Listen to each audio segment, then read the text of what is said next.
man je m'appelle Sadio Ba, né en Côte d'Ivoire mais bon foofu dama fay juddu rek parce que sama mère si lu ma wax c'est bu ma amee 2 semaines ci lañ ñëwee Sénégal fii nii quoi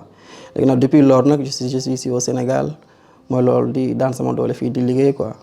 nan nga yëgee opportunité d'emploi bu nekk Abidjan. Bon c'est par le biais d'un ami quoi koo xamante ni bon je peux dire que sama xarit la quoi sama gaañ la léegi bon dañ doon discuter man ak moom après bon moom xam na ma quoi genre xam na carrément man yàggoon naa bëgg dem Côte d'Ivoire moom nag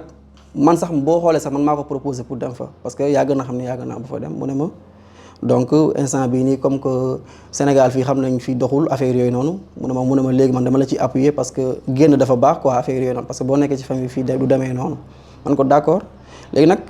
bon après nag mu ne ma envoyé ko samay dossier affaire yooyu noonu après si laa ko envoyé samay dossier quelque temps plus tard ñu ne ma validé nañ ko quoi. léegi nag bañ ne validé nañ ko ma ne ko ok y a pas de souci donc ma ne ko léegi mun naa teew après nag ci kii boobu noonu ci diggante boobu noonu nag ci lañ ma woowee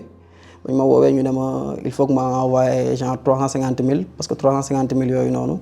ci man la jëmaat quoi mooy su ma demee Côte d'Ivoire li may lekk li may naan transport logement ndox courant loolu noonu yëpp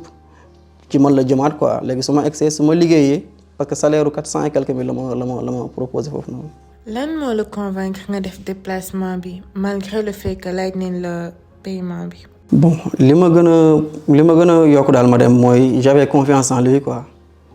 j'avais une confiance absolue envers lui léegi nag bon mais bañ ma laajee xaalis laa ko ne bon man yow wóolu naa la mais man ñi ma fay fekk ak ñoom man xaw ma leen quoi donc man je peux pas envoyer mon argent ci loo xamante ni man je sais pas man ko léegi nag bon mooy loolu nañ ko bàyyi quoi parce que amoon nañ sax benn altercation man ko léegi nañ ko bàyyi quoi parce que liggéey boo xamante ne da ngay joxe sa xaalis da la fay jiitu wala kenn xam man je suis pas dans ça donc munuma donc léegi bon mun nga ñëw daal mun nga ñëw avec les mains vides quoi affaire yooyu parce que comme que xam na ne affaire de xaalis la mu ne ma affaire de xaalis dafa xaw a doy waar quoi mu ne ma léegi tu peux venir avec les mains vides mooy loolu après nag en plus tamit j'avais déjà payé le billet parce que man avec eux ou sans eux man dama doon dem Côte d'Ivoire quoi man ñoom daf ma accéléré rek dafa accéléré processus bi mais man doon naa dem Côte d'Ivoire parce que jamonoy Coupe d'Afrique bi laa bëggoon sax profité waale pour demaale fa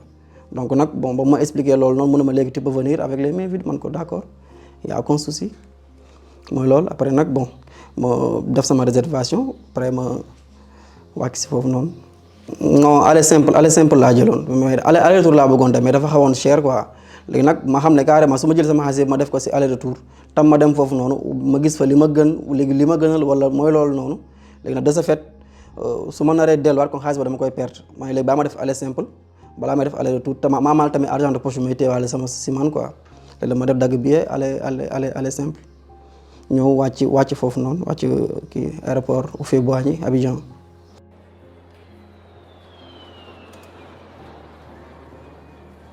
léegi ba nga yegg si Abidjan nan la demee kan moo la accueillir ak si yan conditions.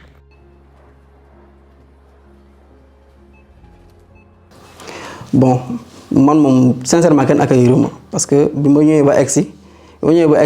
ci biir avion bi noonu rek avant ma yaaj avion bi noonu rek doon naa connecté après mu ne ma man maa ngi ci buntu kii bi aéroport bi la xaar man ko mu ne man ko d'accord ma wàcc dem parce que dañ lay piqûre foofu noonu quoi comme que kii bu bees dañ lay piqûre parce que daa am benn feebar fa nekk bu ñu naan fièvre jaune dañ lay piqûre nag ma ñëw foofu noonu après ma ñëw ñu piqûre ma génn bi ma génnee si buntu aéroport bi ma woo ko maanaam ma woo ko appel WhatsApp mooy loolu après mu ne ma non ñu ngi ci embouteillage yi man ko yow yaa ngi ma noon yaa ngi si buntu bi léegi yaa ngi si embouteillage yi maanaam teewu exactement quoi mu ne ma non maa ngi si embouteillage yi fii daa am kuñ doon gunge delluwaat nii ak nii parce que soriwuñu fa man ko ok baax na man ko léegi maa lay xaar ma toog quelques 5 minutes 10 minutes yooyu noonu après affaire bi soof ma quoi ma woo ko man ko yow teewu exactement mu ne ma non maa ngi ñëw mu ne ma léegi passe ma benn borom taxi foofu noonu quoi man ko borom taxi mu ne ma waaw man ko ok mu jël passe ko benn borom taxi foofu noonu mu waxtaan ak moom ba ñu waxaalee ñu ne léegi après moom mu jëlaat téléphone bi man ne damay déggante moom mu ne ma léegi maanaam ma kii nii quoi ni ñu koy waxtee sax ma ñëw ma jël taxi bi mu indi ma foofu noonu arrivé payé quoi su ma ñëwee ñoom dinañ fay taximan bi man ko ok d'accord après ma yëg ci taxi bi mais ñoom bon fu ñu nekk sax ak ville ab maanaam comme sortie Abidjan la quoi fu ñu nekk sori na sori boo xamante ni ay 16 heures laa jël oto bi mais ay 20 heures presque laa fa yegg tellement que dafa sori daa sori c'était loin oto bi dafa daw ba dama jékki découragé dama bëggoon sax delluwaat ma ne man ñii moom xanaa nekkuñu fu nit ñi nekk parce que c'est loin quoi mooy loolu noonu après bon ñëw ba egsi foofu noonu ñu wàcc après ñu jëlal ma samay bagage yóbbu ma te foofu noonu sax am na ñaari kii yi fay am parce que man li tax man ma ñëw directement ma loger ñoom fu ñu nekk mooy man sama xaalis jiituwu ma fa sama xaalis su ma fa jiitu woon loolu dama am benn méthode bu ñu koy defee sama xaalis su ma jiitu woon su ma ñëwee dañ may jël ñoom ñoo may accueillir ba pare parce que man comme que sama xaalis demul bugguñu woon def déplacement bu baax ñooy fere ci man te ñoom leeru leen ni ndax dinaa accepter après li ma fay fekk wala du ma ko accepter léegi nag comme que leeru leen na ñoom da ngay ñëw maanaam dama ñëw ñu accueillir yóbbu ma directement foofu noonu maanaam dama ñëw rek les masques ont tombé mais am na ñoo xamante ni avant que les masques tombent boo egsee salaamaaleykum maaleykum salaam da ngay ñëw rek ñu jël la yóbbu la hôtel lañ lay yóbbu ñoo la accueillir ba pare su nekkoon dama envoyé xaalis balaa ma fay dem hôtel lañ may loger la si hôtel bu luxe wala benn auberge bu luxe bu normal ñooy la fii mooy sa logement bi comprendre nga foofu lañ lay loger dalal la foofu noonu nga dal jàmm après nag 2 jours 3 jours foofu noonu rek ba sa xel dal ba nga ne carrément man li ñu ma fi indee moom laa fi fekk liggéey boobu laa fi fekk après nag ñu jël la nag ñu kii nii la ñu jël la nag ñu yóbbu la nag ñu won la seen vrai logement wala ñu yóbbu la présenter la vraie activité bi nga fa fekk loo xamante ni du bokk sax ak liñ la woowee foofu noonu parce que ñu ngi fay woo am na élèves yoo xamante dañ leen di woo bu dee élève nga il t'appelle des préinscription naa la préinscription la 3 mois kii nii 3 mois théorie 3 mois pratique stage garanti travail garanti possibilité de voyage loolu lañu la fay woowee quoi ils te permettent la belle vie là-bas mais boo ñëwee ba egsi parce que xam nga bu dee élèves yi ñoom xam nañ préinscription quoi mais ñun comme man liggéey la nga fa woowee man xaw ma ay préinscription yooyu noonu parce que bañ ma laajee xaalis may leen carrément du ma dugal sama xaalis loo xam ne xaw ma ko su ma ñëwee ba egsi su fekkee c'est normal c'est palpable man mun naa gis sama xaalis ma dugal mais élèves yi bëri la plupart étudiants yi la plupart ñoo fay ëpp parce que préinscription lañ lay woowee te lu ñu lay wax xel da koy nangu 600 000 la ñuy laaj sax élèves yi la plupart dañuy naan 300 000 ngay joxe 300 000 yoo xamante ni 300 000 yooyu noonu kii nii la ni nga koy waxatee pour préinscription école bi foofu noonu la yeneen 300 000 yi mooy logement nourriture transport ndox courant loolu noonu yëpp ngay globaliser mais la boo ñëwee fii booy jàng yaay loo maanaam ñoo jox nga lekk ñoo jox nga naan am na ay bus d'école am na lu nekk y'a tout ici la léegi nag boo ñëwee nag mooy loolu noonu ñu yóbbu la si benn auberge foofu noonu logé na fii mooy sa logement nii ak nii après nag 2 jours plus tard ou 3 jours ou bien sax le même jour sax bu ñu la xoolee nii carrément xam ne da nga sonn boo sonnee yenn sonn yi dañ lay bëgg accélérer parce que cerveau humain day ça fonctionne automatiquement quoi boo sonnee yenn sonn yi doo mën a xalaat lu bëri boo egsee foofu noonu avant sax ngay xam ci li nga nekk mun nga fa nekk 2 jours 3 jours ñu lay accélérer nga xam ne ba nga dugg si te doo xam sax carrément yow maanaam ni ñu la fa kiiwee quoi. lan moo nekkoon sa première impression ci bërëb bi nga naroon dal ak ci nit yi nga fa fekk. bon man bi ma egsee moom ba ñu jëlee bagage yi ba wàccee ko ba ñu wàccee bagage yi ba ñu yóbbu ñu parce que man dama egsi rek comme je vous l'ai dit man quand je suis venu tous les masques ont tombé jéemuñu sax di ma nëbb foofu lu bëri parce que seen logement normal yi laa nekk mooy loolu bi ma egsee nag ma ñëw fekk ñu loué benn genre appartement lañ fa loué appartement comme nii rek appartement chambre salon affaire yooyu noonu ma ñëw foofu noonu nag fekk fa que des Sénégalais te pourtant sax jour boobu noonu ma egsee sax maanaam bon après nag laa comprendre parce que bu ñu la présenté ba pare après maanaam tu vas voir tout quoi da ngay gis lépp man bi ma fa egsee jour boobu sax dañoo wàññeeku woon sax mais fekk naa fa plus d'une quarantaine de jeunes te pourtant maanaam daa am ñoo xam ne dañu leen fa jëlee woon pour su ma ñëwee ma bañ a gis loolu noonu yëpp xam nga xaw a ragal quoi ba ñëw fekk fa ay maanaam la plus bon du bëgguma dugg nag ci ay genre xeet affaire de ethnie yooyu noonu quoi mais ay joolaa man fu ma nekkoon presque man kese maa fa nekkoon pël ñëpp ay joolaa kese ñoo fa nekkoon ay joolaa kese am na benn côté ba tam boo xamante ne ay séeréer kese la côté am ay joolaa côté ay séeréer kese ak ay joolaa kese laa fa fekk ma ñëw dugg daal bon ma ñëw di nuyoonte ak ñoom di jàmm sant ak ñoom affaire yooyu ku nekk ñëw di ma nuyu daal na nga def yaa ngi si jàmm naka voyage bi xam nga rek sympathie quoi affaire yooyu noonu mais bon man loolu sax def maa dérangé woon sax si boppam parce que man trop de sympathie man loolu bugguma ko quoi man ma egsee ku nekk di nuyu affaire yi xaw ma soof quoi ma leen mais pourquoi tout le monde me rit comme ça on dirait que maanaam dafa mel ni comme benn c'est comme si que j'étais le maanaam benn genre trésor quoi bu egsi foofu noonu xam nga ku nekk di la jàmmal te man loolu neexuma après bon ma ne leen damay noppaleeku quoi affaire yooyu noonu mais bon jour ba ma egsee noonu rek man j'avais des doutes carrément parce que mënuma man góomoon nit ñëpp ci cosmos boobu la ñuy liggéeyee y avait que des Sénégalais là-bas que des Sénégalais ay Sénégalais ay Joola ak Séeréer kese laa fekk ma egsi nag bon affaire bi xaw ma soof après bon may leen damay noppaleeku quoi après mu tëdd noppaleeku le lendemain nag bi may yeewoo nag après nag ñeneen dañuy yóbbu présenter ma activité bi. rendez-vous bi pour entretien bi soo ñu mënee leeral lan la demee ba nga fa dugg lan leen la laaj ak ban moment nga comprendre ne lii arnaque la. bon bi ma ñëwee moom damaa yeewu ñu tegal ma ay ndekkeek yooyu noonu mooy leen bon ça va quoi après ñu yeewu ñu ne dañ may accompagner yóbbu ma ci seen bureau yi ma ñëw ñu ànd man ak ki ma fa yóbbu kese la woon ñu ànd man ak moom dem ak si salaamaaleykum ñu laaj ma ay pièces d'identité ma jox leen sama pièce ñu dugg ci biir toog xam nga ñu may poser ay questions naka voyage bi naka mbaa sonoo ci yoon bi affaire yooyu noonu mooy leen ça va ñu waxtaan après ñu ne ma léegi damay dugg ci biir parce que dafa am maanaam ñaari salle la am salle boo xamante ne boo fa excès foofu lañ lay présenter après nga dugg ci biir ñu présenter la vraie activité bi parce que fee dañuy jàmm sant ak yow waxtaan ak yow xam nga mooy loolu noonu mettre la dans maanaam à ton aise quoi après nag tu entres à l'intérieur les foofu noonu nag lañ lay présenter vraie activité bi quoi après ma dugg foofu noonu salaamaaleykum maaleykum salaam ñu commencé wax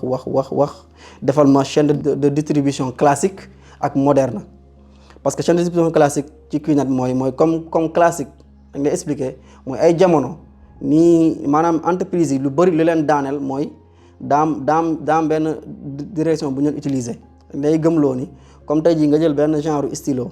bic boo ko jëlee bic bi entreprise su koy defar da koy defar à kii nii à 25 francs wala 60 francs la koy defaree la moo tax mu ñëw ba si yow nga jëndee ko 100 francs mooy bu maanaam fu muy jaar la day jaar ci publicité jaar ci transport jaar ci maanaam day jaar ci ay facteurs yu bëri léegi bu egg si client bi day cher ci client bi comprendre nga léegi nag ñu ne loolu moo tax kii yu bëri maanaam entreprise yu bëri ñu tëj quoi entreprise yu bëri ñu arrêté parce que loolu day cher ci client bi léegi système bu bees bii nii mooy système boo xamante ni tu commandes ce que tu achètes directement à l'entreprise et l'entreprise te la livre comprendre nga loolu ma expliqué man ko lii moom am na solo trop dëgg yàlla mu expliqué mais bon ba mu waxee daal wax ba egsi ba ne ma QNET parce que man pour dire vrai man xaw ma woon lu QNET ba muy jóge Sénégal fii nii xaw ma ko woon sincèrement parler ba ñëwee ba egsi si QNET ma ne ko attends d'abord fii Cosmos moo fi nekk wala QNET mu ne ma non kii nii Cosmos bi ñu la woowee QNET bi moo ko gën fuuf ma ne ko ok léegi man QNET bi moo ko gën léegi man kii ma woo nii ma ñëw fii nii moom lan moo tax kon lii bu dee lii moo gën lan moo tax néew moon lii moo fi nekk moom mu may wax Cosmos mu ne parce que su la ko waxoon xam nga boo duggee ci internet bi di nga gis ay nit yoo xamante ni dañuy yàq deru entreprise bi nii ak nii te loolu noonu il faut nga ñëw ba fii nii ñu soog la expliquer affaire bi man ko ok léegi baax na man ko léegi développer leen mu commencé développer dak expliquer ma dem ba ci genre muy wax ak man comme si que maanaam ci lu muy dégg yëpp maanaam li ma globalisé yëpp j'ai dit que ce sont des mensonges quoi li ay fen la léegi nag c'est comme si daf may forcer ngir ma gëm mensonge yooyu noonu quoi alors que déjà daf ma fen avant ma fay ñëw comprendre nga avant ma fay ñëw daf ma fen après ñu bëgg ma tegal ay théorie quoi naan aujourd'hui si je t'appelle ma ne la ñëwal ma jox la 1000 francs nga ñëw ma jox la 5000 xam nga la dama laa fen wala fenuma la ma ne ko pour des personnes normales maanaam pour ñoo xamante ni comme ay nit normal quoi mun na jàpp ni fenoo ko comme que da ko arrangé ma ne ko mais man comme disons que je suis pas normal man soo ma nee 1000 francs la su ma ñëwee fekk ma fa 1000 francs fekk fa 5000 man je dis que c'est des mensonges, tu m'as menti donte arrangé na ma nag mais dag maa fen mu ne ma non bul xalaatee noonu nii ak nii man ko tey jii bu fekkee nit la tey jii su ma la woon ne la 5000 laa lay jox nga ñëw ma jox la 1000 francs automatiquement daa naan kii def maa fen mais su ma ñëwee ne la 5000 laa jox nga ñëw ma jox la 10 000 donc je t'ai pas menti man ko parce que daf ma arrangé man kon yéen da ngeen maanaam genre vous essayez de me manipuler quoi parce que quand ça arrange la personne on dit que tu l'as pas menti quand ça l'arrange pas tu l'as menti man ko man nag doxewu ma noonu man du moment que wow nga ma Sénégal fii ba fii nii fen nga ma Sénégal ba may ñëw fii carrément et tu savais pertinemment que su ma agsee fii mbetteel laa fi am man ko même su ma ko naree def d'abord xam naa carrément du ma ko mën def parce que su ma ko naree def man je mens pas aux gens je le dis carrément que c'est QNET nga ñëw fekk fi QNET bi soo mënul ñëw ma xam ne carrément kon mooy loolu après ma abandonné ko dem defi leneen mais je mens pas aux gens ñu ne ma non bul yaakaar nañ koy fen c'est des stratégies après ñu bëgg ma gëmloo stratégie man ko amul stratégie et mensonge c'est la même chose amul différence parce que du moment que maanaam tu as dit que c'est blanc xam nga moi j'ai trouvé du noir donc je dis que tu m'as menti amul leneen luñ ko mën a kii parce que dëgg dafa taxaw jub xocc li ci kanam dëgg ay fen la li ci ginnaaw dëgg ay fen la man loolu laa xam man ñu ne ma non jaar na fi génn parce que bon pour dire vrai nag carrément man xaw ma woon luy Qnet man je pensais pas que c'était Qnet parce que daa am benn salle bu ñu bëggoon dugal pour expliquer ma man bon je vais pas être un peu rigolo quoi mais bon bi ma ñëwee fekk fa ay joolaa carrément te ki ma fa yóbbu xamoon na carrément bon pour ne pas entrer dans le milieu politique quoi bon man mooy loolu noonu j'étais contre maanaam le Ousmane Sonko là j'étais contre lui quoi comme man j'étais contre lui bi ma ñëwee fekk fa ay joolaa kese man je me suis dit automatiquement ma ne man ñii bon dama foogoon genre dañ leen laaj sacrifice pël quoi affaire yooyu noonu ma loolu laa foogoon parce que je pensais pas que c'était Qnet sincèrement parler dama yoon ñii est-ce que indi ñu ma fii nii genre essayer ñii laaj ñu leen saraxu pël xam nga pour ñu saraxe ko pour que leur leader là puisse être président wala yooyu noonu man loolu laa foogoon quoi man automatiquement après nag ma ne leen léegi damay tour ndax ma dugg ci biir toilette yi bi ma duggee toilette yi noonu ma tapé Qnet si laa xamee ndekete Qnet ça existe bel et bien quoi ma ne ok donc ñii lu ñu mën ci man daal lenn la mooy jéem a convaincre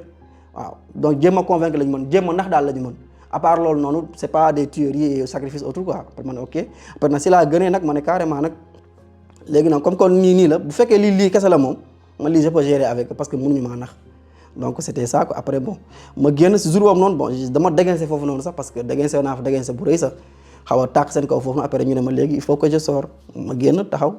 ki ma fa yóbbu nag bëgg di wax ak man mais bon à un moment donné bon bëgguma sax di dugg si kii yooyu noonu mais carrément moins 5 rek su ma wéetoon ak moom 5 rek moo naa ko def loo xamante ni mooy loolu noonu quoi mais bon gars yi duñ nangu nga wéet ak ki la fa yóbbu parce que xam nañ carrément bon moom xam na ma quoi nangul wéet ak man sax lu bëri ndax suñu wéetoon tuuti rek amaana j'aurais fait quelque chose yoo xamante ni j'allais le regretter quoi te moom mi sax def ma koy wax naa maa ngi sant yàlla sax ba dugaloo sa xaalis balaa nga fiy ñëw donc su ma dugaloon sama xaalis balaa ma fiy ñëw duñ ñu waxati quoi man amaana instant bi je serai en prison en Côte d'Ivoire parce que on m'aurait inculpé pour meurtre parce que carrément man yëfu yabaate yi man nekkuma si laa ko waxee carrément mu ne ma non affaire yi moom xam nga lii lu baax la après di ma jéem a convaincre mais bon ça n'a pas marché quoi jaar nañ ma fu nekk nag amul fuñ la dul jaar boo xasee ba egsi moom salaamaaleykum maaleykum salaam amul fuñ la dul jaar amul fenn foo xamante ni naan carrément fii dañ la fay muccal si c'est les femmes bu dee jigéen moo la fa yóbbu dañ la passé ci côté sexuel bu fekkee tamit maanaam lépp lu la fa yóbbu daal dañu naan lépp la fa indee nit dañ la koy fexe won foofu noonu quoi lépp la fa yóbbu daal carrément mooy loolu maanaam nit ki daal pour mu def amul lu mu leen jaralul bu ñu xamee ne carrément doo def nag non il te chasse dañ lay génne parce que ñoom noonu lañ mel. lu tax nga choisir bañ adhérer malgré ce que amoon. bon man boog li tax ma gën a refuser carrément mooy bon bañ ma expliquer parce que à un moment donné xam nga ñoom lu baax kese lañ lay woon ci affaire bi à un moment donné ils ont commencé à m'expliquer mais bon lenn kese moo tax man j'étais catégorique dans mon refus parce que man dama nekk nit koo xamante ni man j'aime pas mentir aux gens quoi man j'ai jamais eu besoin de mentir à qui que ce soit donc nag bu ma fa egsee ma ne carrément donc lii si je décide de le faire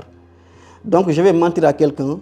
de la même manière dont on m'a menti moi ma woo ko fen ci liggéey bu normal loo xamante ni ça n'a rien à voir avec lu mu fi fekk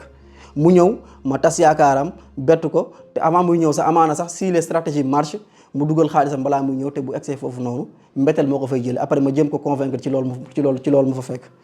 bon j'ai dit que lii moom sincèrement man je le ferai pas quoi et depuis le premier jour dama doon julli sax di ñaan naan bis bu ma naree accepter lii yàlla ma yàlla faat maanaam jour ma naree accepter lii yàlla ma yàlla faat quoi ci saa si yàlla ma yàlla alak ci saa si parce que lii moom bugguma ko te duma ko def.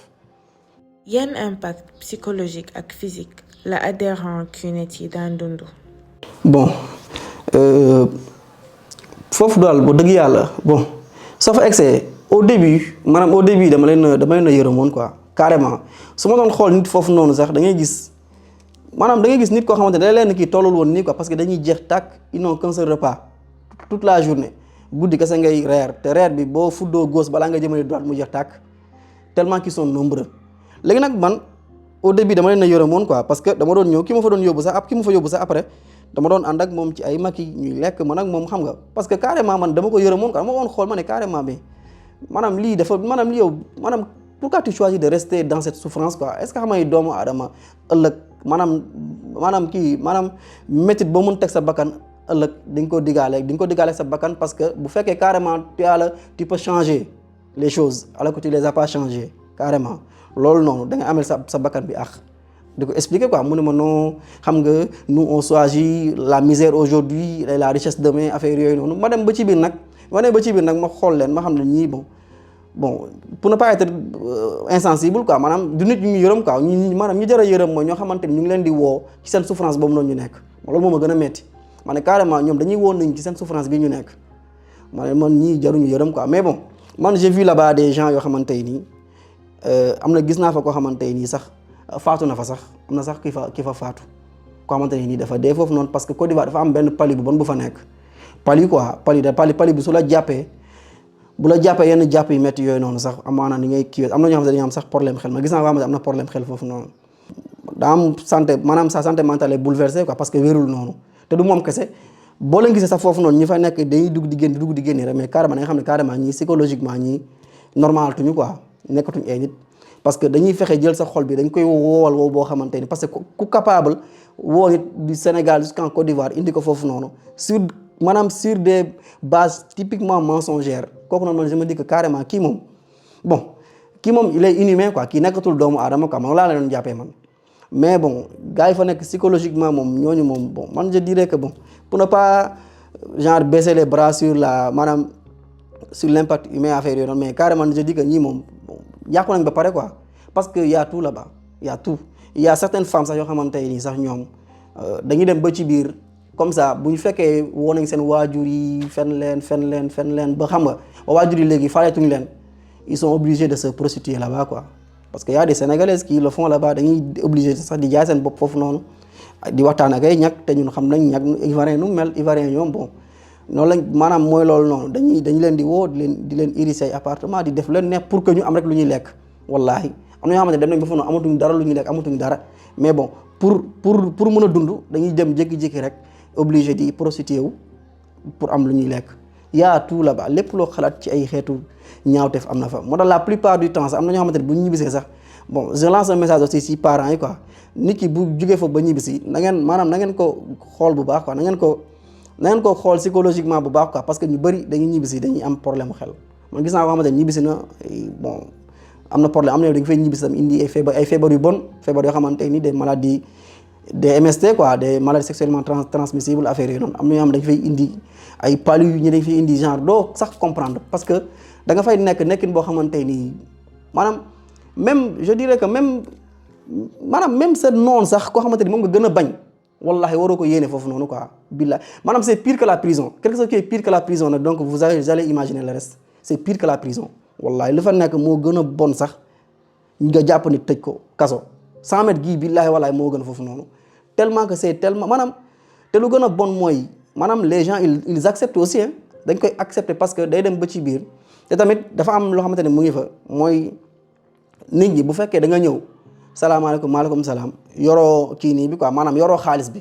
comme man tey jii su ma leen nee comme bi ma leen nee man j'ai pas l'argent su ma nee yoruma xaalis dañuy jox solution yoo xamante ni quand tu fais ces solutions là l'argent va tomber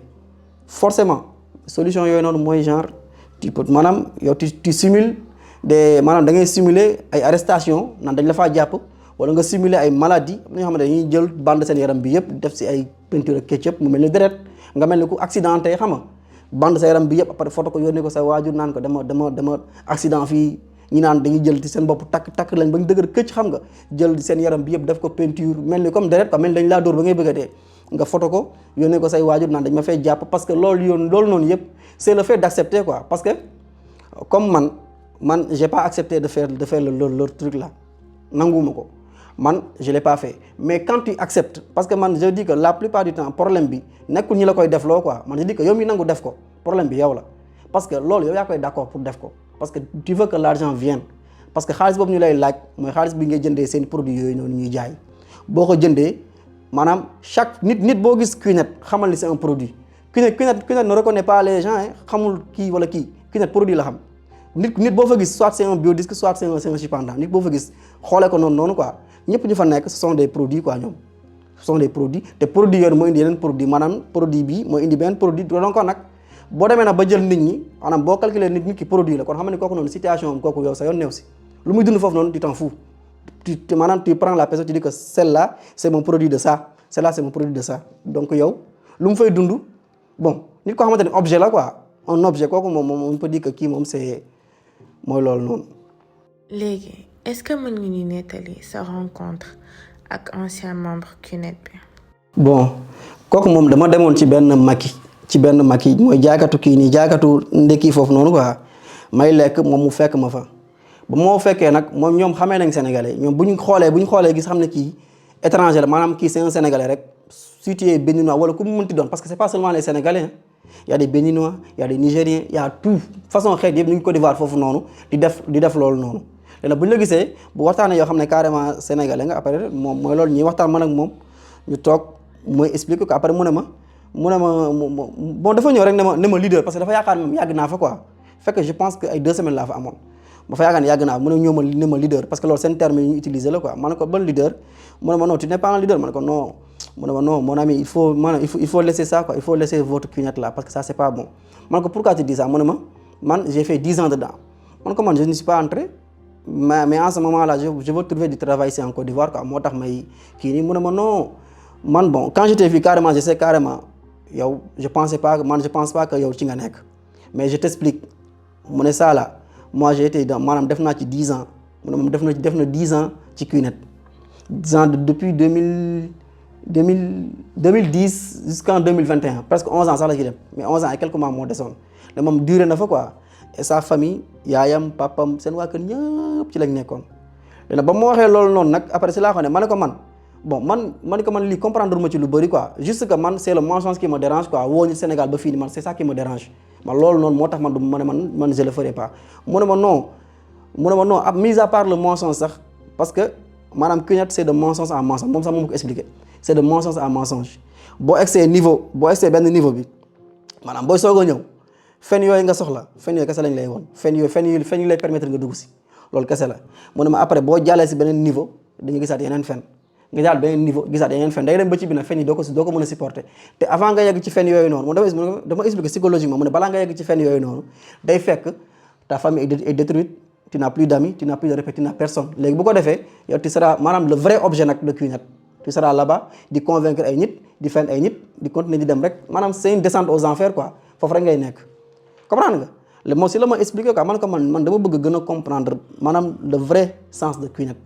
mu ne ma le vrai sens de CUNED mu ne ma léegi jël sama numéro après incha allah boo ñëwee suba man ma gën la expliquer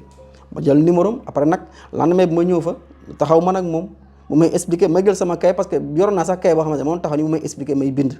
may expliquer ne ma lii ak lii la niveau bii la ni ma expliquer affaire yi bëri di ma expliquer niveau booy yegg ak fen yu ngi lay woon leur formation dedans lépp ak man tamit bi ma nekkee si kër gi foofu noonu dama doon analyser tamit di analyser gars yi foofu noonu di leen analyser parce que man dàq nañ ma 3 fois presque pour ma dem ma ñibbi mais man dañoo mënuloon ci man dara moo tax ma toog fa parce que dàq nañ ma ba sonn ñu ne pour ma comme j'accepte pas de le faire il faut que je rentre ma ne man je vais pas rentrer du ma fi bouger parce que comme que yéen a ma fi indi fii laay toog ba keroog may am feneen fu may dem bon man je dirais que man ils m'ont servi de logement quoi parce que man bu dul loon ñoom man dama fay dem léegi nag ils m'ont servi de logement léegi nag mooy loolu moom nag le gars là il m'a expliqué na ma lu bëri ci CUNED daf ma expliqué lu bëri moom nag moom ma xamal vrai sens CUNED parce que mu ne ma moom bon ñoom nekk nañ fa carrément mais ñoom dañoo dem ba ci biir c'est comme une genre de religion quoi parce que religion la képp maanaam ki créé affaire bi moom mooy seen yàlla bu ndaw moom mooy seen yàlla sax je dirais ki la fa yóbbu mooy sa yàlla bu ndaw maanaam ki créé ki mooy yàlla bi ki la fa indi mooy sa yàlla bu ndaw loolu lañ fay wax et man dama ko doon dégg nii carrément naan c'est mon Dieu sur terre dama ko doon dégg ñu koy wax foofu noonu carrément naan lui c'est mon Dieu sur terre notre Dieu c'est le dato là maanaam gars bi ki créé business bi ki créé CUNED bi mooy seen Dieu parce que boo ci nekkee nee na le temps passe tu perds ton temps nga gën a perdre sa temps et c'est comme une descente aux enfers te da ngay nekk foofu noonu da nga fay woye di boo xamante ni kenn du ki tekk parce que bu nekkoon CUNED day fay moom dugal na ci ay nit yu dul jeex moom parce que 10 ans dans CUNED un mois rek mun nga ci dugal am na ñoom dugal na ci 3 personnes wala 4 imagine moom def na fa 10 ans kon moom maanaam moom bu nekk CUNED day fay te su ma tuddoon turam tey jii sax parce que il veut garder l'anonymat quoi su ma tuddoon turam tey jii nii maanaam ñii di dof Sénégal fii nii yëpp xam nañ ko bu baax et c'est lui qui maanaam moom moo wax sax lan mooy vrai sens de QNET moom moo expliqué lan mooy vrai sens de QNET dañu doon déggante nii mu expliqué ma affaire yi yëpp de A à Z. ma ne ko man nag xaw ma kan de mais su ma ñibbisee Sénégal man je vais faire en sorte que ñii nii xaw ma kan de mais dinaa leen siwal ni salaatul faatiha naa leen siwal ba ñu siw parce que carrément ñi li ñu def baaxul dañuy jël doomu aadama dañuy jël nit ku gore nit ku normal parce que nit ki su fay ñëw nit ku normal ngay doon mais boo fay génn wallahi lazim tu seras comme un genre d'animal maanaam animal sax moo lay tane parce que tellement que tu seras foutu da ngay nekk nit koo xamante ni personne vide à l'intérieur vide carrément doon sax ak nit képp ku ci génn ñi maanaam bu fekkee ñi may sax xam baax li may wax ku si ñibbisi boo ko xoolee c'est comme un animal day wow kongu jeex tàkk du nuroo sax ak nit parce que dañ lay jël changer boo xamante ni non mais doo sax comprendre. est-ce que mën nga ñu leeral révélation yu la ancien membre QNET bi wax. bon loolu ñoom sax ñoom ma ko expliqué ñoom si boppam expliqué nañ ma ko mais moom dafa ma ko gën a détaillé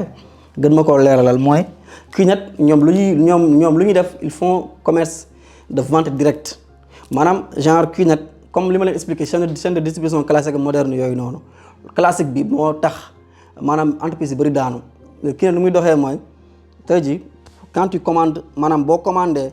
produit directement ñoom ñu dañ la koy livrer comprendre nga da ngay commandé produit ñoom ñu livrer la ko directement léegi nag maanaam foofu noonu dafa am leneen lu làqu si biir mooy comme tey jii QNET moom lu muy liggéeyee mooy avant ngay adhérer si ñoom d'abord tu es client parce que QNET képp koo fa gis client la képp koo fa gis soit c'est un biodisque soit c'est un chipendant noonu la fa demee dañuy jaay nag yeneen produits mais ces produits là sont hyper chers ay montres jar ay 3 millions ay 1 million 500 dañuy jaay sax ay cours en ligne ils disent à ce qu'ils disent man gisuma nag musuma gis ku ci am diplôme mais dañuy jaay ay cours en ligne 410 000 je pense cours en ligne da lay permettre nga am fa compte biodisque da lay permettre nga am fa compte chipendant da lay permettre nga am fa compte mooy comme tey jii nii ñoom lu ñuy jaay mooy ñoom lu ñuy kii mooy maanaam vente directe la tu commandes le produit et l'entreprise te la livre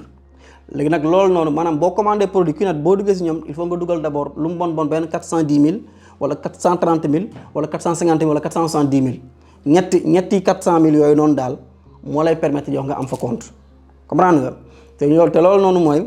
comme tey jii nii boo commandé maanaam xaalis boobu ngay dugal avantage yi si nekk mooy soit produit yi nga si am boo commandé di nga ci am chipendant bii nii parce que bii moo jar 450 000 ba 470 000 comprendre nga léegi nag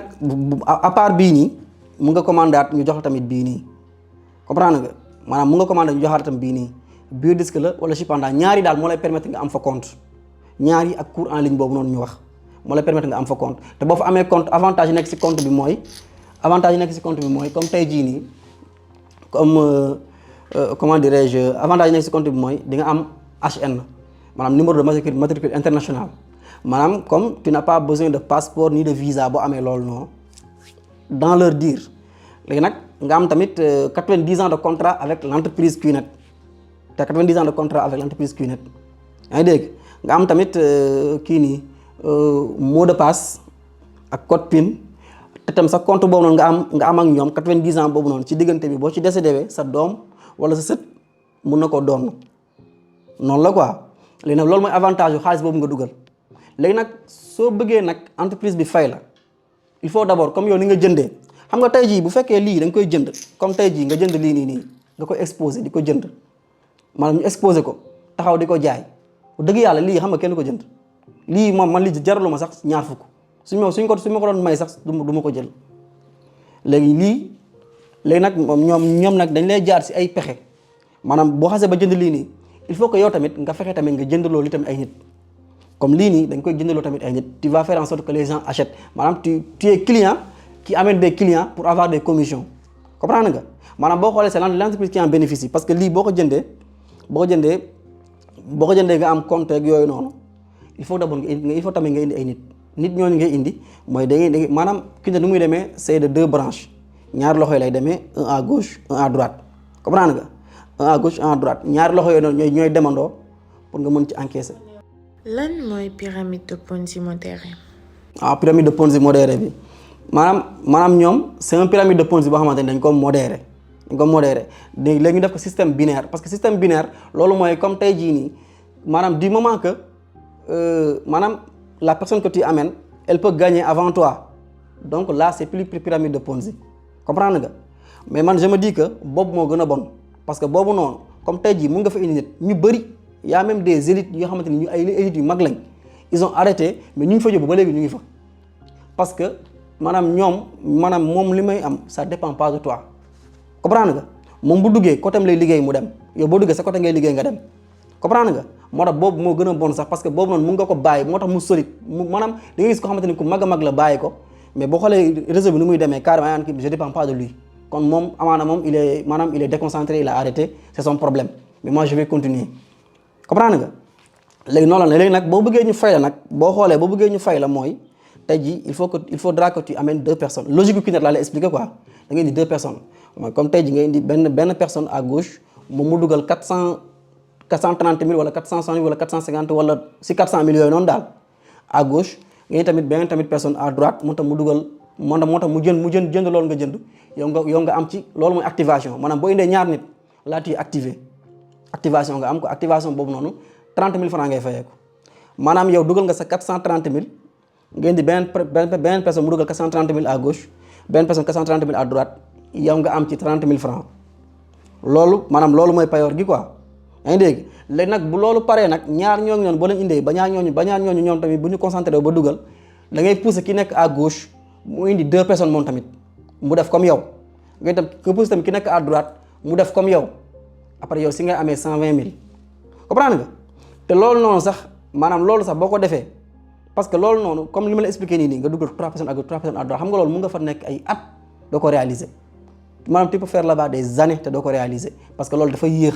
léegi nag yéexaay boobu noonu nga maanaam yéexaay boobu nga duré ba am ko maanaam ba loolu ñëw mun nga ko encaisser nii rek nga taxaw nga découragé quoi tu peux te découragé léegi ci découragement boobu noonu nag dañ lay defal beneen formation boo xamante ni bokkul maanaam beneen formation boo xamante ni bokkul ak li ngi lay formé ci bureau yi foofu noonu loolu la ñu naan formation LSE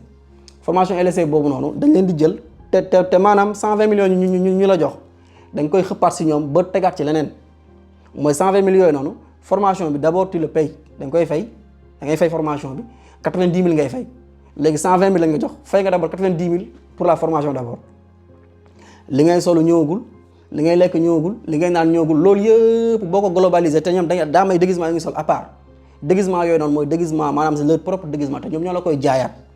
déguisement boobu noonu rek maanaam dàll yeeg yére yeeg ak montre ak seen gobelet yooyu ñu te loolu noonu yëpp boo calculé day dem ba ay 20 000 su ko ëppul sax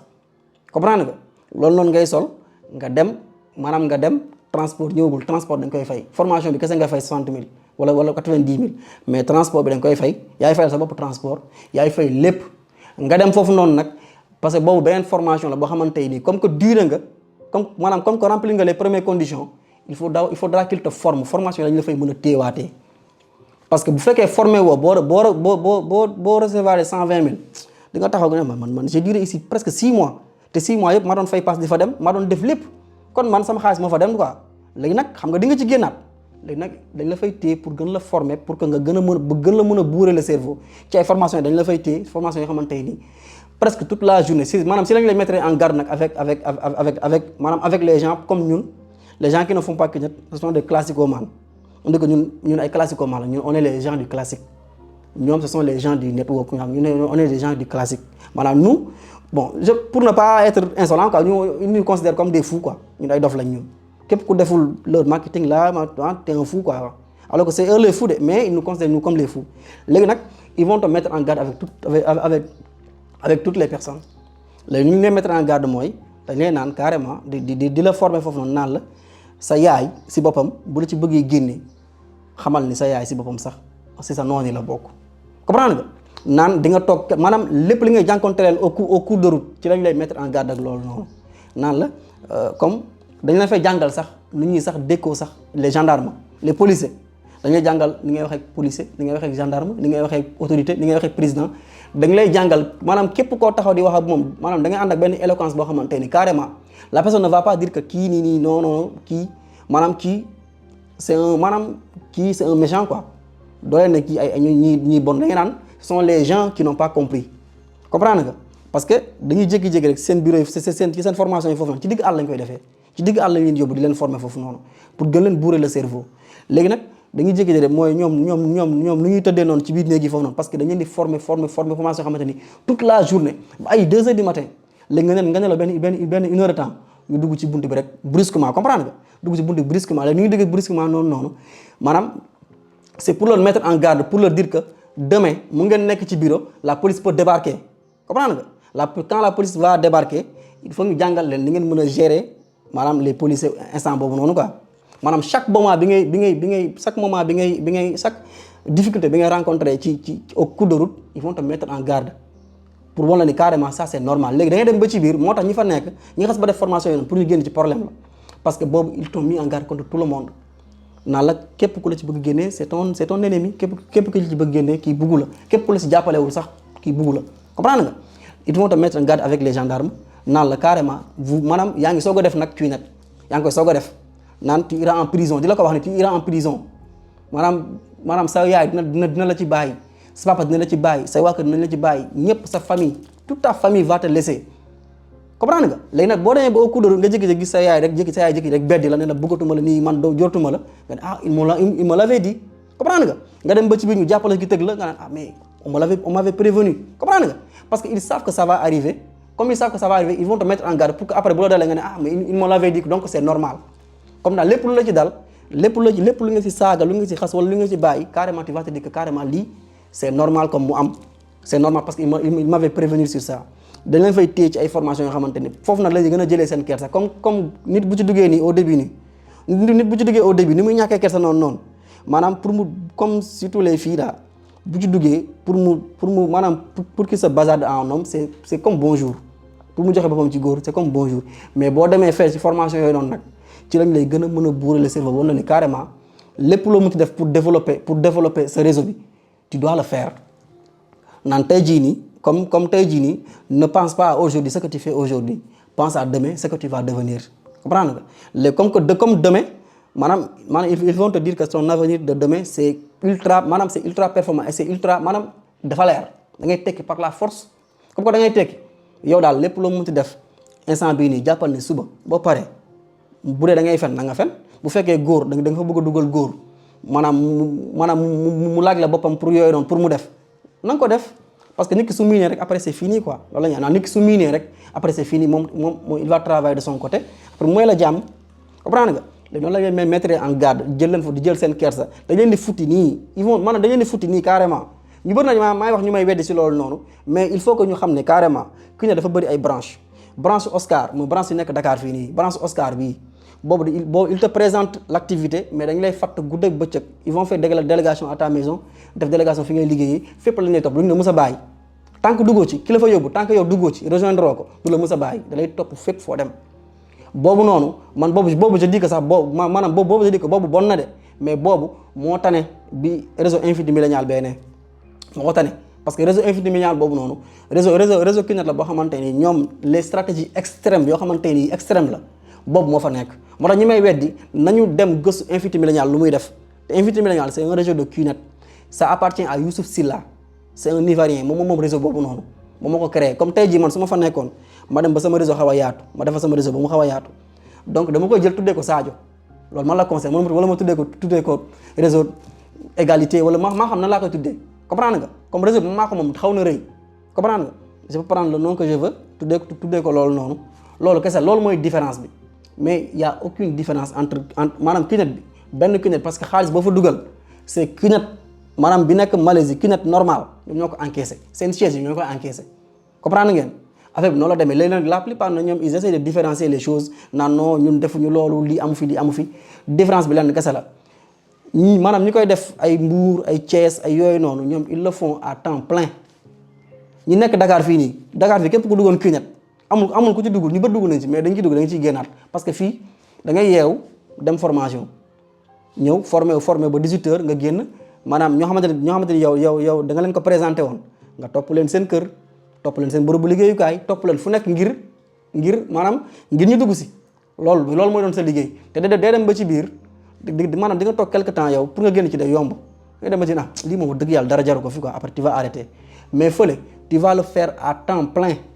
maanaam boo yeewoo ci Kidnet ngay nekk boo tëdd ci Kidnet ngay nekk booy maanaam lépp marathon lay doon 24 heures sur 24 tu es dans QNET moo tax boobu noonu ñoom ñoo gën a extrême boobu noonu doo ci gaaw a génn mun nga ci nekk pendant 5 ans doo xam ne sax maanaam doo xam ne sax yow doo xam ne géej gi di riir parce que boobu noonu ils vont maanaam boobu noonu doo seetaan télé doo seetaan doo taal rajo doo maanaam WhatsApp nii sax connecté wu normal nii sax doo ko def parce que boobu dañu koy interdit lépp loo xamante ni ça va pas à l'encontre de QNET maanaam loolu bokkul ci QNET bokkul ak maanaam liy développé QNET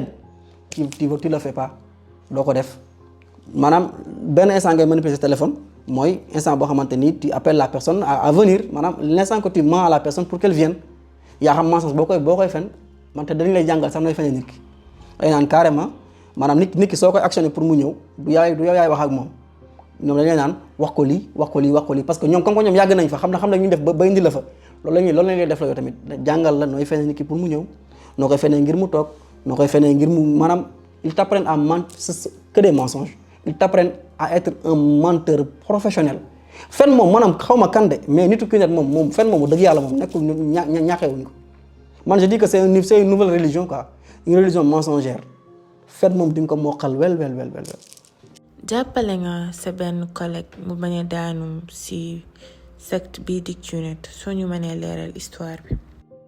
bon ñi ma si jàppale moom bu fekkee jàppale la su ma doon lim fii laay fanaan ñi ma si jàppale parce que man c'était mon objectif bi ma jógee Côte d'Ivoire ñëw lenn kese laa bëggoon mooy maanaam man dama leen bëggoon siiwal parce que li tax ñu nekk di ko fi def xam nga ñu bëri dañ fay dem ñu proposé la ko nga ñibbisi arrangé wu la après yow nga dem defi leneen quoi nga nekk ci leneen léegi un bon jour noppi boobu nga noppi un bon jour sa benn cousine wala sa cousin wala ku mënti doon dina dem subir la même chose man gis naa si ko xamante nii nijaayam dem na subir ko ba ñibbisi toog moom ñu actionné ko mu dem foofu noonu subir ko ñibbisi di ko raconté nijaayam bi ne ko man dund naa ko mu ne ko yow lan moo tax bi nga di demee dund waxoo ko mu ne non xam nga rek waaw da nga suturaal sa bopp genre suturaal sa bopp noonu loolu mooy problème bi parce que da nga naan da nga suturaal sa bopp man sama objectif mooy fexe ba képp koo xamante ni parce que bi ma leen fay bàyyi ñu ngi doon woo nit ñi te bi ma fa jógee tamit dañuy woowaat tamit nit ñi comme que loolu noonu mu ngi am man damay fexe en sorte que ñoom seen nekk googu ñu fa nekk parce que foofu lu fa gën a gaaw a génne nit mooy nga ne ko maanaam mooy su fa nekkee tu lui dis carrément que lii baaxul soo ko nee baaxul déggu la du ay wax moo ko fay jëlee soo ko mënee bu fekkee sa doom la wala ku mënti doon soo ko mënee jëli foofu noonu nga maanaam bu jëree sax du tele lay remercier bu jëree sax maanaam nga ñaf ko sax na nga ko ñaf ngir mu jóge fa parce que du tele lay remercier de man gis naa nga xamante ni ay leaders yi mag lañ perte nañ fa seen temps perte nañ fa seen xaalis wooye dinañ fa jamono gi dañuy naan carrément man su démb doon tey sama papa su ma mënoon nokk ngir ma bàyyi ko mu nokkoon ma sax ma bàyyi ko wala mu paralysé wu ma sax ma bàyyi ko ma gënal temps bu ma fa perte comprendre nga parce que du tele lay remercier gis nga boo defee loolu noonu ba mu génn ci ëllëg bu toogee moom bu toogee dans 2 ans 3 ans mu gis niveau bu mu nekk ak ñi mu fa bàyyoo niveau bu ñu nekk boobu lay xam ne carrément ndekete dañ kaa sauver moo tax pour nga sauver fa nit na la jaral sax na nga ko noo pour mu jóge fa wala tamit bu fekkee wax nga ba loolu mënoo ko bu fekkee wax nga ba sonn loolu mënoo ko na nga ko fa bàyyi boo ko fa bàyyee fexeel mettre en garde les gens yoo xamante ni mu ngi leen fi il est susceptible de les appeler nga leen carrément kii bu leen woowee ci liggéey ci lii la leen woowee mais sama gaan boobu noonu moom dafa ñëw moom da doon moom kii la moto la yor quoi machine la yor benn waay arrêté ko expliqué ko ne ko kii ni ne ko yóbbaale ma quoi et aussi je mets en garde aussi les chauffeurs ak borom cag-cag yi nañu moytu yooyu noonu parce que lu moom kese ñu bëri def nañ leen ko des fois dañuy def auto stop parce que bu fekkee da nga présenté sa waa kër yëpp kenn ñëwul maanaam tu vas être obligé def auto stop y a des filles qui le font auto stop la ñuy def yab la xam nga yóbbaale ma nii ak nii jël sa numéro waxtaan ak yow après tegal la amour su fekkee jàll na xam nga rek ils vont faire maanaam dañuy nekk di waxtaan ak yow durant 1 semaine 2 semaines côté yooyu noonu pour mën la kii nii quoi pour mën la amadouer après nag un beau jour il te présente leur activité moom man noonu lañ ko def moom dafa ñëw ñu présent waa ji kii ko après waa ji guddi gi woo ko ne ko nit ku baax nga comme ko yóbbaale nga ma nit ku baax nga dama bëgg xam nga ñu nga ñëw ma présenter la sama activité bi mu ne ko d'accord mu yéeg oto maanaam mu ñëw fa salaamaaleykum maaleykum salaam ñu présenter ko affaire bi xam nga rek ils sont là de convaincre les gens dañoo mën a fen ñu téye ko foofu noonu expliquer ko ba moom tamit bon il avait maanaam je dis que il avait accepté quoi parce que jël na téléphone am ba tayle ko foofu noonu mu tayle téléphone am bi après génn ba mu ñëwee nag ci fu ñuy liggéeyee foofu noonu nag la ñëw expliqué ñu ko gars yi ne ko yow mais yow gars yi dañ laa nax parce que loolu baaxul quoi loolu baaxul après mu ne non man nii affaire yi ma ne ko loolu baaxul ma ne ko léegi nag maanaam mën na récupérer téléphone am sans problème am ci parce que carrément ñoom ak ay faux acte de vente la ñuy def maanaam boo egsee balaa nga fay génne dañuy fexe maanaam solidifier li nga fa bàyyi mooy bu fekkee 1000 francs nga fa bàyyi sax dañuy fexe solidifier ko pour que 1000 francs yooyu bu ñu génnaat comprendre nga léegi nag ba mu fa bàyyi dafa lañ ko acte de vente après nag mu ñëw il a fait cette stratégie ba récupérer kii nii ba récupérer téléphone am après daaw ak moom dem moom daal moom noonu la ko gérer après mu ñëw na ma expliqué ko ma ne ko carrément yii ma ne ko genre yi baaxul te pourtant man je dis que bon il a pas été attentif quoi parce que man képp ku ma toogal dama lay expliquer ci affaire yooyu noonu mais moom amaana bi may expliquer bàyyiwu ci woon xel moo tax mu dem gars yi naroon ko cee nax mais bon il est sauvé quoi te du moom kese y a des tonnes et des tonnes de personnes yoo xamante nii man sauvé naa ki nit yoo xamante dañoo demoon ba aéroport Côte d'Ivoire ba wàcc ci aéroport bi nii nar a dem dugg ci TikTok bi nii gis samay vidéo après ñu contacté ma ma jox leen sama numéro ñuy waxtaan may leen c'est kii nat bu fa dem expliqué la carrément sauvé naa tam koo xamante nii ñëwoon na ba ci gaar yi ba nar a jël oto pour dem et des tas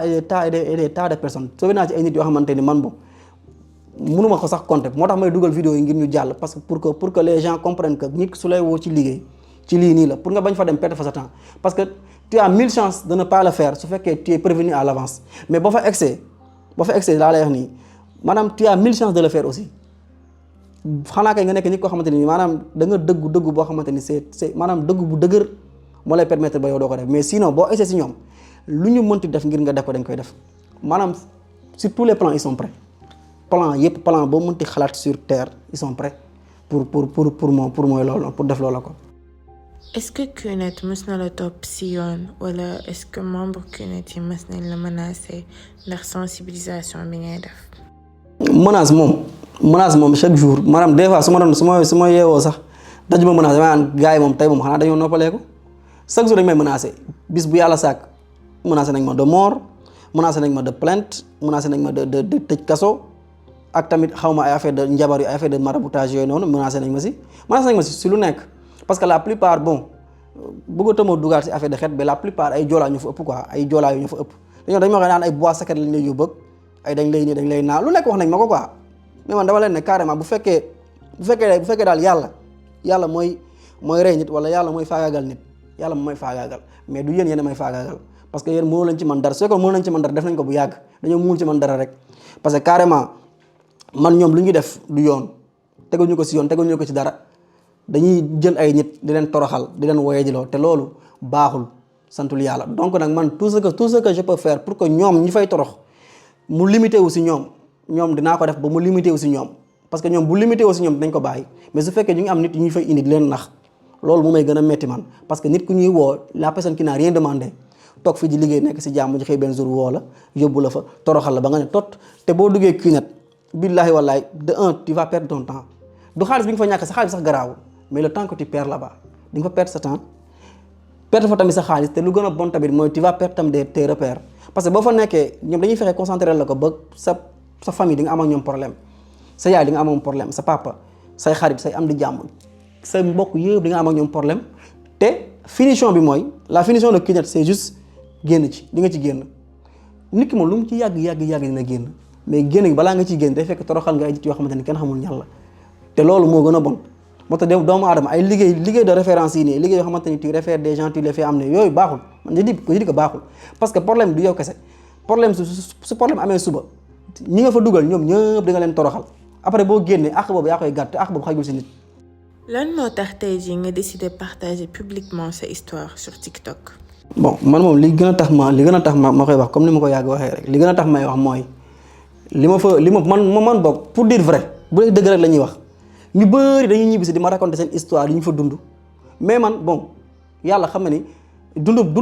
ma yooyu noonu ñoom li ñu fa dund quoi man parce que man wax dëgg yàlla bu fekkee dëgg rek moo tax may wax man dund ma fa lu metti quoi dund ma fa lu trop à part bi ma fa feebaree parce que foofu noonu man dama fexe woon sax ba ñu arrêté leen foofu noonu parce que j'ai collaboré avec une fille boo xamante nii man maa ko boole sama copain ivoirien boobu noonu ma boole ko ba ñu dem ba ñu plainte leen ba jàpp leen ba léegi ba moom ba mu ñibbisee ba nga ñibbisee ñu delloo ko tuuti si xaalisam dañ ko delloo moom mu dem ñibbi man nag ma toog foofu noonu parce que ñoo xam nañu carrément xale bu jën ba mënul manigancé loolu noonu xam nañu carrément man maa ko kii nii bon je sais pas nag après nag si laa feebaree foofu noonu feebar boobu daal laa xamante ne loolu moo tax ma gën leen mere parce que feebar boobu dama feebar bu métti sax feebar boo xamante ne ku ma ne woon tey ji naa taxaw tey ji sax di wax ak nit ñi sax du ma ko gëm parce que man jébaloo naa sama bopp ba pare quoi parce que dama feebar boo xamante ne mënu ma woon sax bouger mënu ma woon def dara feebar bu métti mais bon yàlla daal moo ma sauvé ak sama copain ñag boobu noonu ñoom moo ma sauvé ñëw jël ma yóbbu ma gàlle ma toog foofu noonu quelque temps ma toog foofu noonu 2 jours 3 jours après si laa commencé yëg sama bopp après nag boobu nag man réservé woon naa bu yàgg parce que man date laa doon xaar pour date bi jot man du ma réservé yàgg na pour ñibbi date laa doon xaar pour mu jot léegi date boobu noonu na fekk approché na ma dem ba foofu noonu après sama benn xarit bu nekk Sénégal fii nii moom daa am xaritam boo xamante ni yor na xarit bu fa nekk quoi Abdourahmane Dem waajooju noonu ku baax la ndeysaan moom sax moo ma hébergé waat indi ma këram ba mu fa indee après ma dem témoignage dem naa si ba tribunal ba témoigner ba ñu jàpp ñoo ngi noonu dem tamit gendarmerie ba témoigner ba ñu jàpp ñoo ngi noonu après nag ma ñibbisee nag bi ma kiiwee nag ma delloo nag lendemain bi nag si laa ñibbisi Sénégal si laa ñibbisi te man li ma gën a poussé pour ma kii ni ko mooy li fa nit ñi dund neexuma parce que gis naa fa ay nit yoo xamante nii mu gis naa fa ñu fa feebar ba dee parce que boo feebaree seen biir yenn feebar yi métti yooyu noonu wallahi laa lay waatal nii am na ko xamante ne feebar bu métti dañ koo jël yoruñu xaalis yoruñu dara dañ koo jël nànk bàyyi ba guddi indi ko ba kër sëñ Touba bi kër sëñ Touba bu nekk Treichville ñu sànni ko foofu noonu dem seen yoon waa ji kiiwul sax après waa ji si la faatu te du ko kese am na ko xamante ne faatu na seen biir ki ko gis moom ko expliqué mu ne faatu na seen biir jàlle ko ñu bàyyi ba guddi jàlle ko si palanteer bi yóbbu ko comprendre nga ma gisoon nag ma ñëw tam ba Treichville gis tam ko xamante ne nii à la base loolu lañ ko fa indi dañ ko woo pour mu ñëw foofu liggéey arrangé wu ko yaa ngi dégg wala mu nekk ci quelque temps xam nga rek nekk ci quelque temps après mu jóge fa dem Treichville kër Sëñ Tuubaa foofu noonu après si la amee problème mu xel te du moom kese da nga gis ay sénégalais yu bëri xam ne dañu am problème mu xel foofu te la plupart à la base ñoom ñoo leen fay indi loolu nag moom ma metti may tax ma ne lii moom carrément moom su ma ñibbisee xaw ma kante man dinaa fexe ba qu'il y ait moins de victimes te bi ma ñibbisee nag man dama si am tamit lu ma metti parce que dama ñibbisi gis ni y a des milliers et des milliers de sénégalais yoo xamante ne dem nañ ba foofu noonu ba ñibbisi ils n'ont pas osé ouvrir maanaam ubbi seen gémmiñ wax affaire yi métti ma parce que damay waxtaan ñu bëri ma leen carrément yéen ñii bu nekkoon si man la ñu njëkkee duñu egg si yéen man bu njëkkoon si man su ma fa demoon comme li ma def nii parce que je sais que man am na impact bu rëy boo xamante nii ñu bëri demuñu fa te si vidéo yooyu may dugal ma ne carrément yéen la moo tax yéen bi ngeen fa demee ba dund ko ba ñibbisi la moo tax waxu raconté woo leen ko na man noo xam nga da ngay suturaal sa bopp bu suturaal sa bopp noonu yaa ngi suturaal sa bopp yaa ngi lor ay nit parce que nopp boobu nga noppi yow bi nga fay jógee ñoom ñu ngi woo nit ñi yéegi yow fexeel yow ba ñooñu ñuy woo mais buñ fa dem parce que carrément gis nga fa li nga fa gis man gis naa fa ay nit yoo xamante nii ils ont des problème mu xel te loolu moo ma gën a métti nag ak bu ñoo xamante nii maanaam dañ faa décédé billaahi wallaahi des gens qui n'ont rien demandé juste pour liggéey rek parce que Sénégal fii demeewul noonu nga jóge fii pour dem liggéey nga ñëw ba foofu noonu ñu lay toroxal yu bon yooyu noonu après nga ñëw foofu noonu nag boo xasee ba egsi moom maanaam boo xasee ba egsi surtout bu ñu xamee doo def carrément doo nekkati nit si ñoom dañ lay jël def la comme un genre d'animal duñu la considérer duñu la digganti wallahi lazim fa la ñuy nekk di toroxal ay nit te loolu baaxul ma loolu moom ma gën a poussé ma ne carrément lii dinaa fexe qu'il y ait moins de victimes je dirais pas que dinaa sauver ñëpp de mais dinaa fexe qu'il y ait moins de victimes ba victimes yi bëri duñ fa amati mooy loolu daal moo nekk loo xamante ne loolu moo poussé voilà ma may gën a kii si gars yi daal. ban message nga bëgg a transmettre jeunes yoo xam ne ils sont tentés par les sectes du genre QNET, SAPE, Language. li may wax daal mooy les marketing de réseau parce que marketing de réseau boo waxee moom généraliser nga lépp c'est le MLM marketing de réseau maanaam multi level marketing yooyu man sama conseil man ku ma déggal nga bëgg ci dugg man damay naan bu ci dugg parce que loolu noonu ça n'a pas été créé pour que membre bi di ci tekki membre bi am ci dara ça a été créé pour que le membre amène d'autres membres pour que l'entreprise puisse en bénéficier loolu kese la entreprise bi kese moo ci bénéficier wu dañu léegi naan la ay non entreprise ubbi na siège fii ubbi na siège fee mais tant qu'il y aura des gens yoo xam ne dañu fay ñëw duggal seen xaalis pourquoi l'entreprise ne va pas évoluer yow xaalis bi nga dugal nga ko ba pare ñu jaay la des soi-disant produits yoo xamante ni ça amul benn njëriñ surtout les aides marques là ñoom li ñu jaay dara baaxu si ñu bëri ma si interpellé carrément seen produit ñu jaay dara baaxu si dara baaxu si au dëgg yàlla dara baaxu si te marketing yooyu noonu man jeunes yi ma leen di conseiller marketing de réseau MLM amul benn bu ci baaxul santul yàlla li ma leen di conseiller daal mooy marketing yi boo leen ko mënee bàyyi ngeen bàyyi ko boo leen ko mënul bàyyi nekk leen ci rek boo leen ci nekkee billaahi wala di ngeen ci am ay mbettel yoo xamante ni kenn du xam seen façon mbettel la parce que lii créé wuñ ko ngir nit di ci tedd jënd ak jaay boo xamante ni sëñ bi ay formation la ay wax ak ay yu kenn xamul maanaam ay formation ay termes yoo xamante ni c'est comme une genre de religion quoi mais loolu jënd ak jaay la jënd ak jaay kay ñëwal nga exposé produit nga teg ko ni nga jaay ko c'est facile mais loolu du jënd ak jaay loolu ay maanaam ay yi fi caaxaan kese nañ bàyyi seen affaire de caaxaan yi te ñu dem liggéey surtout les étudiants ñoom ñoo si gën a tenté ñoo si gën a sonn parce que dañuy fay téye di la expliquer loo xamante nii dans l'intelligence théorique mën na nekk mais mais maanaam dans la pratique mënta nekk ci théorie moom mën na nekk sa xel mën na ko nangu mais dans la pratique mënta nekk te boo xoolee jàng la plupart du temps c'est 90% de théorie moo tax boo fa demee ñu tegal la théorie boo xamante ni xel nangu na ko da nga ci dugg loolu moo tax ñu bëri étudiants yi bëri di ci dugg loolu mooy waral loolu noonu parce que maanaam intelligence théorique kese moo fa nekk lu ñu lay waxee yëpp ci ay feuilles yu ñu teg la waaw rëdd fii bind fii boo nga indi ki dans 10 mois tu as temps loolu sa xel mën na ko nangu mais ci pratique bi boo ci nekkee di ko pratique mën nga fa nekk 5 ans yoo xam ne benn niveau sax doo ko am et c'est ça le problème te yooyu baaxul conseil ma ko kenn. soo mënee conclure émission bi. bon mot de la fin daal mooy may waxal li may comme li ma ko yàgg waxee rek les marketing de réseau là baaxul na ngeen ko moytu et deuxièmement maa ngi interpellé état bi la ñu jug ci genre marketing yi nii parce que marketing yi nii benn baaxu si boo xoolee lu gën a gaaw a détruire jeunesse mooy yii nii parce que lii comme genre de secte la comme ay genre de secte yoo xamante ni doo sax comprendre bon maa leen di remercier tamit ci seen invitation bi carrément di leen remercier si invitation bi mooy loolu noonu di wax daal kii nii ni ñu koy waxtee sax le combat man je le continue te instant bi sax taxawal nañ sax association boo xamante nii ci affaire yi la ñuy xeex ñun ku ci bëgg a adhérer mu nga ma contacter ba mu contacter incha allah amul benn problème dinañ ci adhérer ñu xeex ko mu jóge Sénégal fii parce que ñun jeunesse bi ñoo ko mën a xeex du état moo ko mën a xeex parce que bu fekkee ci wàllum yoon dañ ko fexe solidifier boo xamante ni solidification boo xamante nii yow kenn mënu ci dara léegi nag ñun jeunesse bi ñoo ko mën a xeexal suñu bopp parce que du question que man daluma rek non daluma dugguma ci donc bon sama yoon nekku si boobu moo yàq Sénégal sama yoon nekku si baaxul parce que tey jii mun nga ci bëgg a dund mais ëllëg sa rakk wala sa jarbaat wala sa doom sax wala say sët mën nañ ko dund te bu boobaa yow bu fekkee mënoon nga ko xeex te xeexoo ko man je dis que yaa di nga amee sax sa doom yi àq parce que lépp loo xamante ni comme li Sam wax rek lépp loo naqari soo ko mënee wax na nga ko wax soo ko mënee jëf na nga ko jëf soo ko mënul jëf na nga ko naqaru ba ñëpp xam ne li naqarlu nga ko mooy loolu di leen remercier tamit bu baax ci invitation bi franchement